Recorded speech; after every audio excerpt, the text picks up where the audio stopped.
Hello, it's Randi Rhodes. Here's a clip from our show, and go to randyrhodes.com for the whole thing and a podcast. Buy a stinking podcast. Mary had a little man.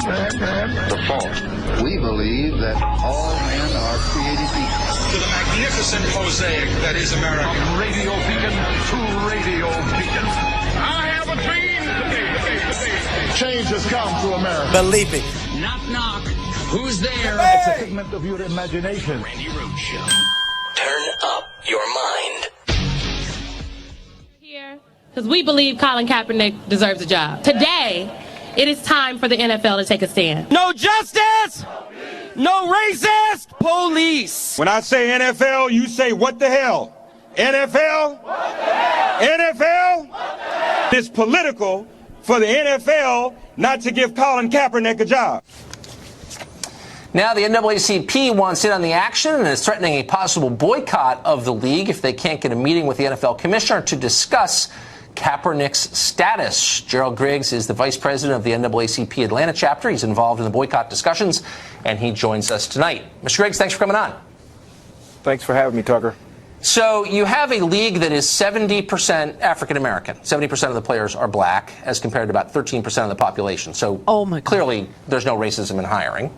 You have a guy who signed a contract in 2014 for like $126 million, collected $39 million of that.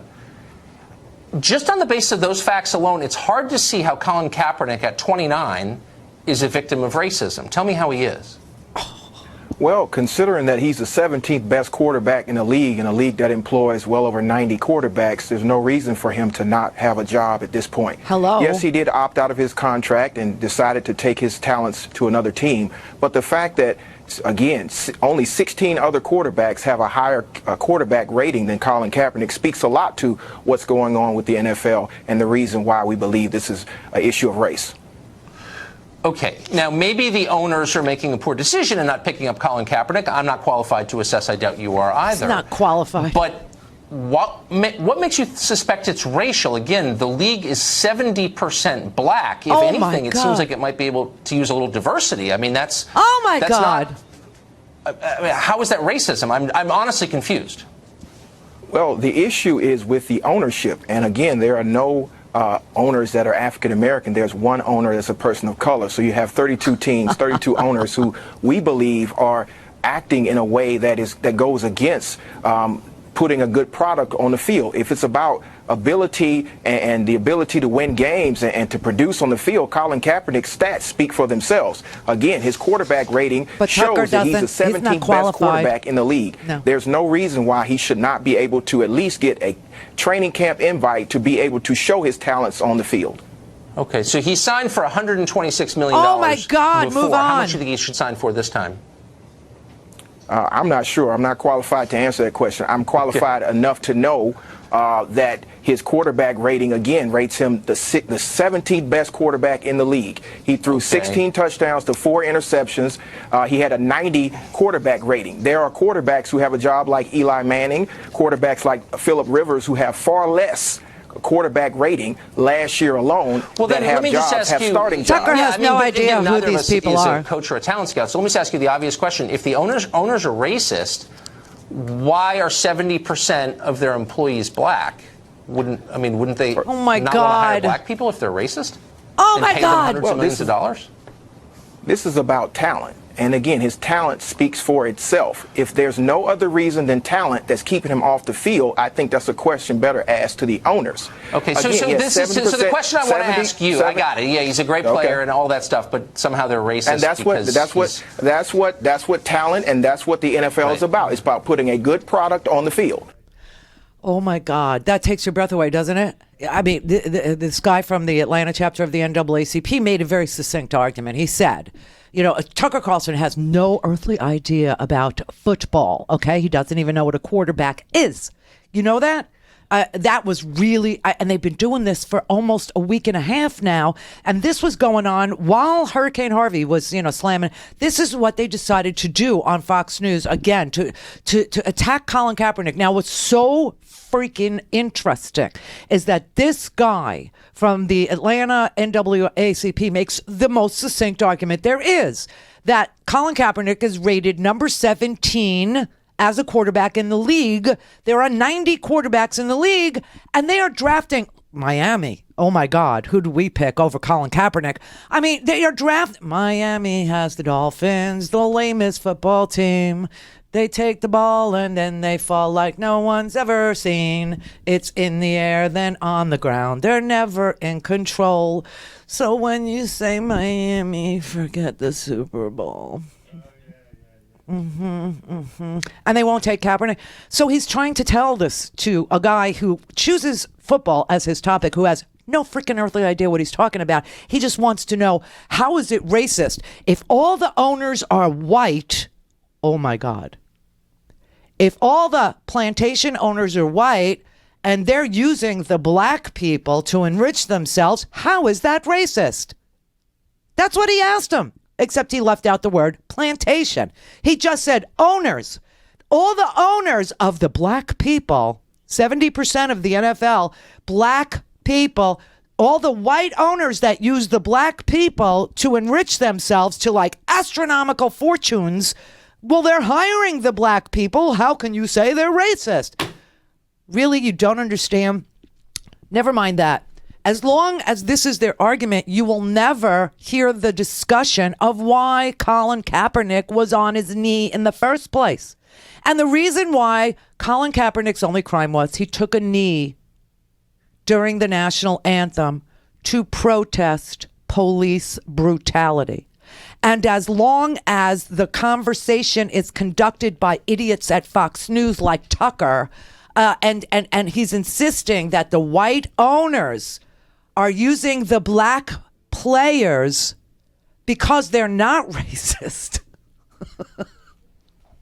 then you'll never get to the conversation of what it is Colin Kaepernick walked away from, how much money he walked away from to make a small, quiet, respectful, non-disruptive statement by taking a knee during the national anthem to protest police brutality. That's it. That's what's going on here. Obviously, Colin Kaepernick is a highly rated quarterback who should be playing in this next season.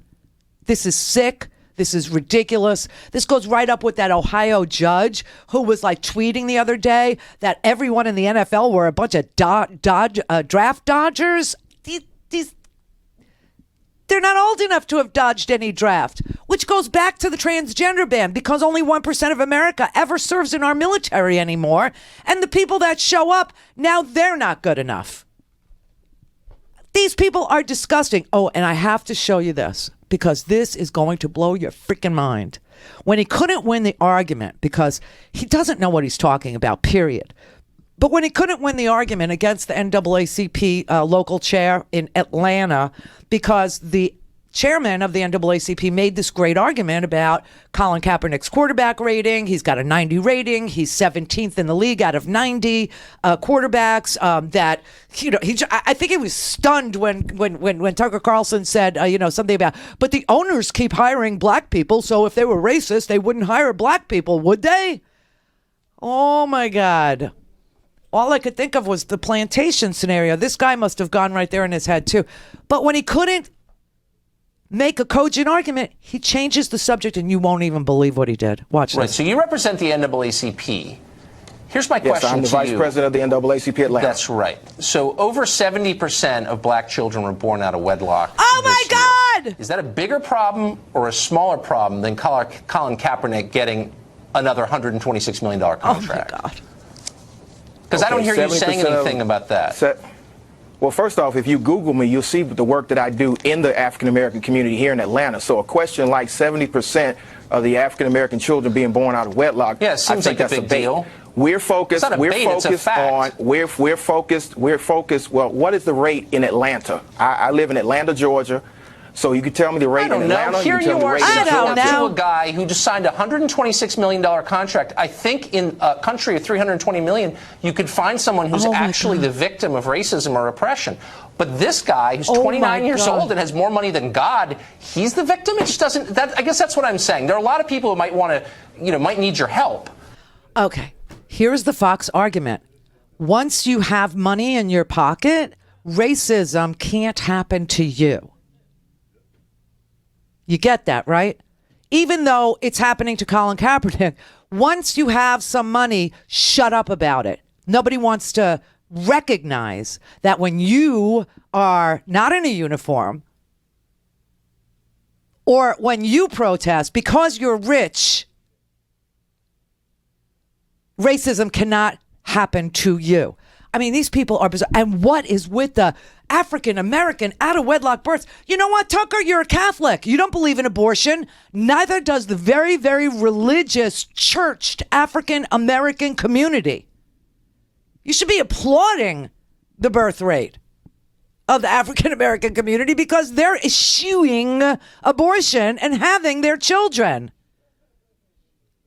What's wrong with these people? I can't even believe that was his argument. We're talking about Colin Kaepernick being blackballed by the NFL simply because he took a knee during the national anthem to protest police brutality. But now white players are joining in the protest because one of the Cleveland Browns is married to an African-American woman and they've had a family together. And he said, I will be raising children who don't look like me. And so I must take a knee to protect my child who's going to go out in the world and deal with police and deal with brutality and deal with racism and deal with presumption of guilt based on skin color, which is what Arpaio is all about, which is what police brutality is all about.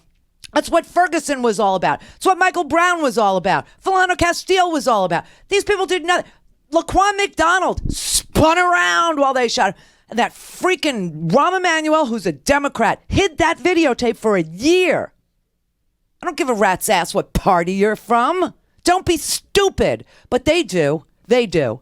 They have all these excuses for why you can't be either the victim of racism or speaking out against racism if you have some money in your pocket. Wow. Wow. Wow. I have to say that was just, and here's Jesse Waters too. For me, and Scott Bio. Or you're upset about. Okay. Here's the two people you want to take, your racism advice from. Jesse Waters, the privileged white idiot who was in the right place at the right time when Bill O'Reilly got fired for sexual harassment, serial sexual harassment, and inherited this TV show. And Scott Baio, who is the ultimate victim in Hollywood. He can't get a job. And it's probably because of some black man, right? So when you need advice on racism, why not talk to these two privileged idiots?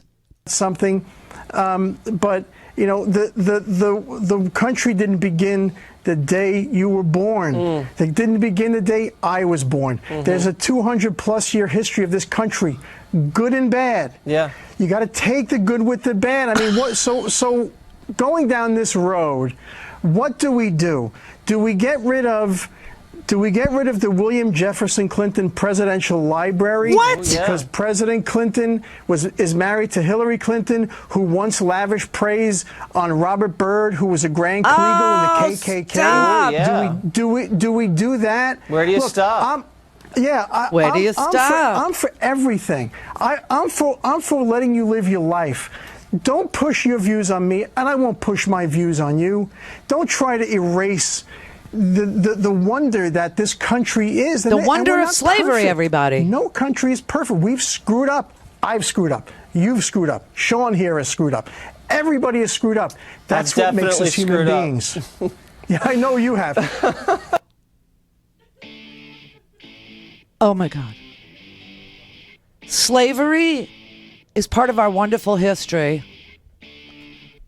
Racism is part of our current events. Police brutality is also part of our current events. But, he doesn't want to push his view on any. Can't we just all get along?